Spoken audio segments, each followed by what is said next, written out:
Welcome to Our Girl Relationships. On this channel, we discuss day-to-day problems people face in their lives. Let's start with the video.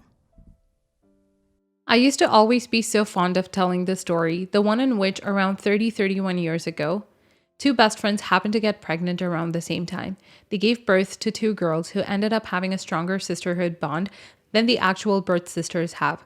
Those two girls are me and my best friend. We spent most of our lives glued to one another. As kids, we played at each other's homes and even with each other's toys and ate each other's food and taught each other our first lessons about betrayal and friendship and most importantly, love. We went to school together and spent every passing minute of every single day together, hanging out around the same friend groups and participating in roughly the same activities. This just goes to say that we were genuinely inseparable until the point when college came along and distance was inevitably going to separate us. During college, it was the first time that we spent anything remotely close to longer than a day apart from each other. And it ended up being months and then years until we barely connected the way we used to, or spoke regularly, or knew what was happening in each other's lives. Quite frankly, we still talked every now and then. And whenever we would talk, we would catch each other up on everything that we had missed when we were apart. Now, hold up. In high school, my friend was going through a lot of shit. She was struggling mentally, very obviously, in a way that neither her parents nor I could help her with. And one of the many ways that she chose to cope with that was getting into a relationship with the worst human being possible. He was not only 9 years older than her, but he was also an alcoholic and the most wholesome version of a thug. He would steal her mother's money, yell at her in front of her friends, and most disgustingly, he would go to the extent of slapping her, even in front of people. I tried advising her or forcing or manipulating her out of that relationship, but it seemed that nothing I was doing was going through her. She was convinced that he was the love of her life and that it was a relationship that she needed to make work, no matter what the cost was, even if the cost was our friendship. At a point on which she was willing to insult me and steal from me and insult my mother, I stopped advising her but stayed within her proximity in case she still wanted to reach out for help. Whatever my teenage mind could muster about what a good friend is supposed to be like was what I was trying to do to her. She was very obviously unresponsive and not going to change the situation anytime soon. Fine. Fast forward to my college days. I ended up running into someone that I was dating roughly around the same time. My best friend was going through her toxic phase. This ex told me that during the peak of her demise, she and him had hooked up in my house when I wasn't there, and neither one of them had come forward with the truth until many years later. He told me that he felt sorry for her and regretted it instantly after it happened and didn't want to add more problems than to her already problematic life.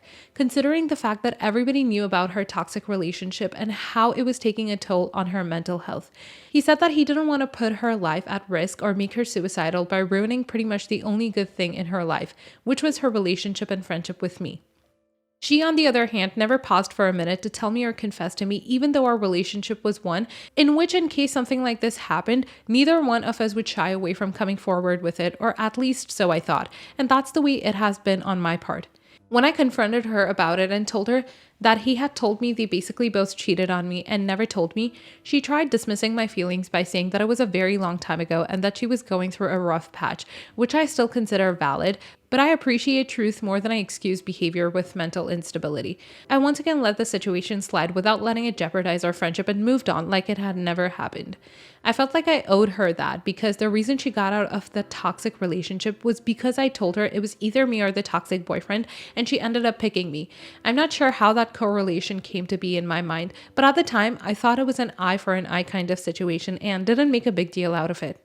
I always saw our friendship to be so special and unique and destined to be irreplaceable. I thought nothing could ever break it down, even if something like this happened. I'm not sure I can say that I'm pleased to say this, but I think I've stumbled upon the thing that would actually put an end to our relationship.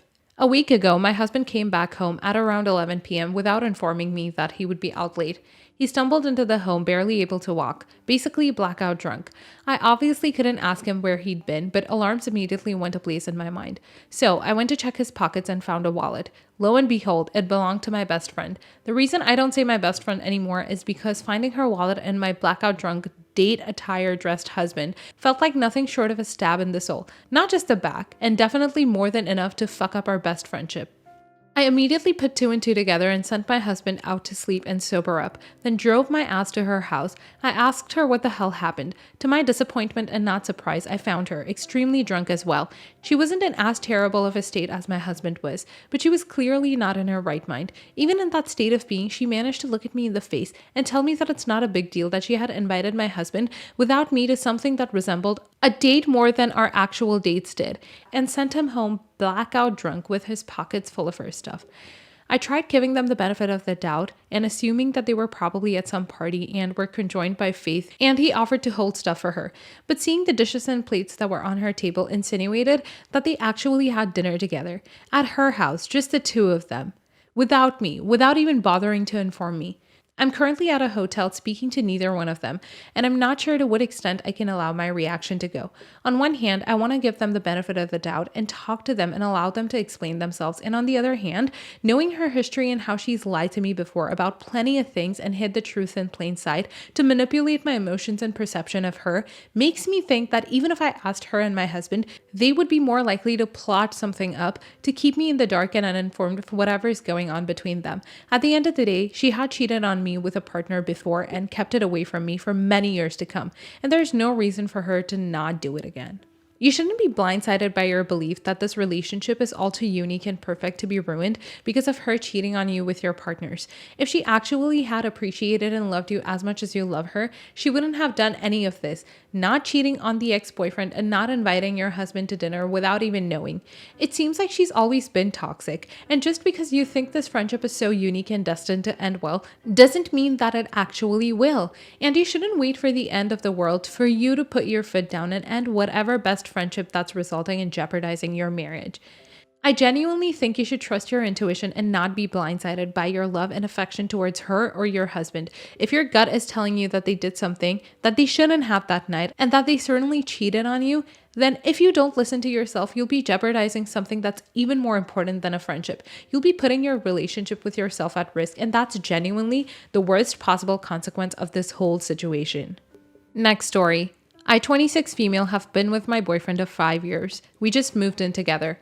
Backstory. Last year, we started talking about getting married, who we would invite, where, when, and both agreed that it would be cool to get married on our anniversary, which doesn't fall on a weekend until 2023. So we say that's a good date. It gives us time to save and to live together to see if we get along well for a lifetime commitment.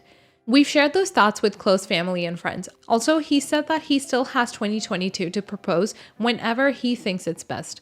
I have a group of 4 friends, all 26 female. One of them just got engaged in early December.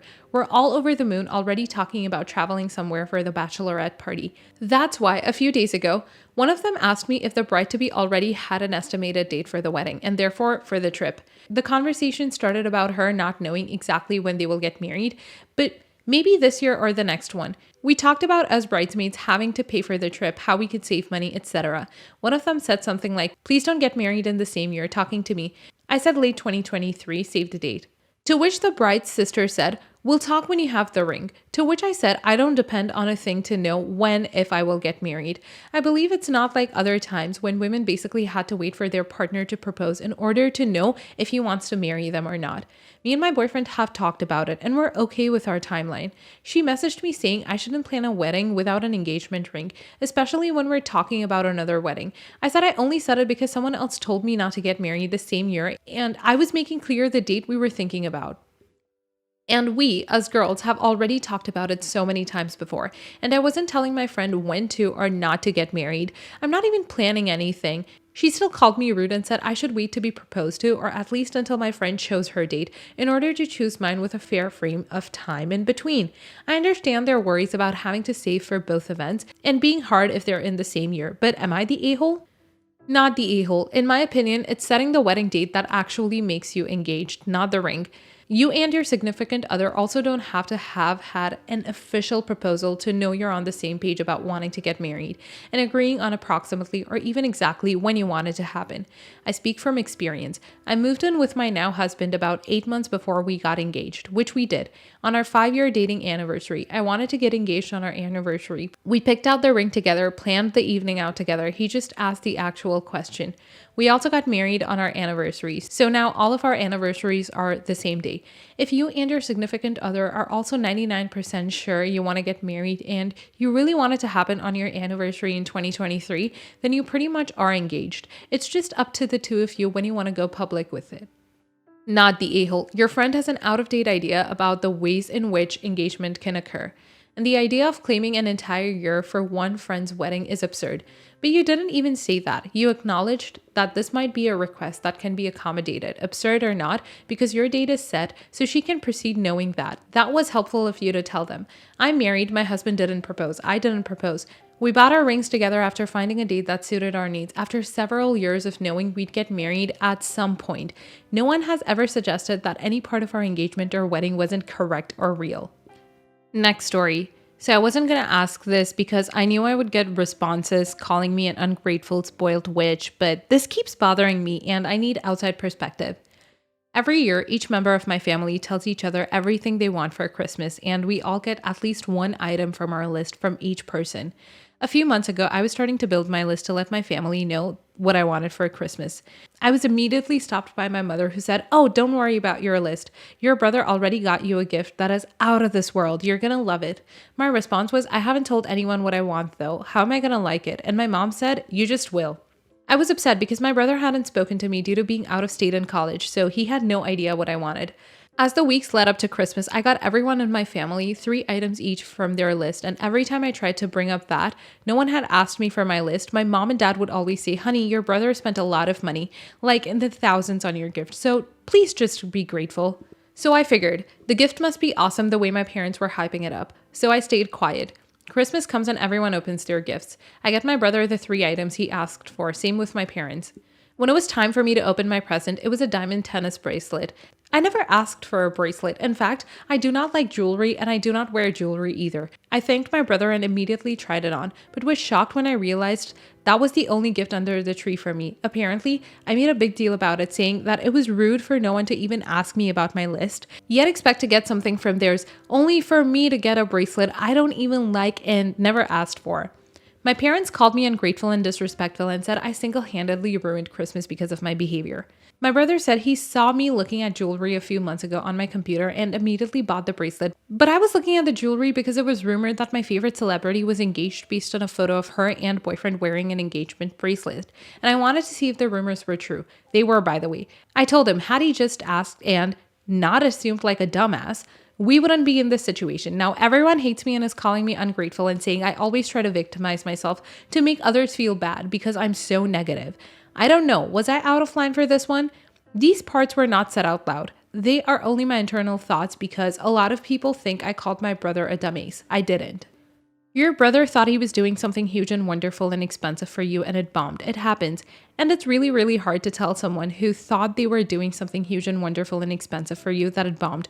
It's a terrible position to be in and honestly, I feel bad for the both of you. Your parents aren't helping. Next year, everybody sticks to the rules, right? They exist to try to avoid this very thing. You're not really in the wrong, neither is your brother really, but your parents are getting there. No a-holes here. I say not the a-hole. I know I'll get a lot of flack for this, but this whole tradition was set up to avoid this exact situation, yet other people broke away from it. Could you have possibly approached it differently? Maybe. I don't know. I wasn't there, but having this tradition and then having everyone ignore it is not fair to you. You followed it. I'm also gathering from this post that because he bought you this expensive item, everyone else decided not to buy you anything, yet you bought everyone else multiple items from their list. Like I said, not the a-hole because this tradition was set to avoid this occurring. Next story, some background. Husband and I bought a house and let sister-in-law and her husband move in because he had just lost his job and they were struggling. I'm pregnant with our first. Sister-in-law and I cook on alternate days for dinner to make things easier with one kitchen. On to the issue.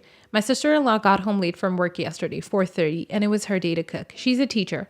I'm in the 3rd trimester, so I've been resting a lot. So she came home and asked me to cook, even though it's her night. I said no because it wasn't my night and I've been really tired. She got frustrated and said if I'd been resting all day, I could get the energy to cook dinner since she worked all day.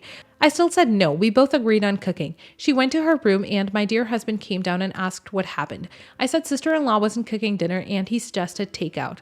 So we start a Taco Bell order and I'm putting in mine and sister-in-law comes back down and asks what I'm doing.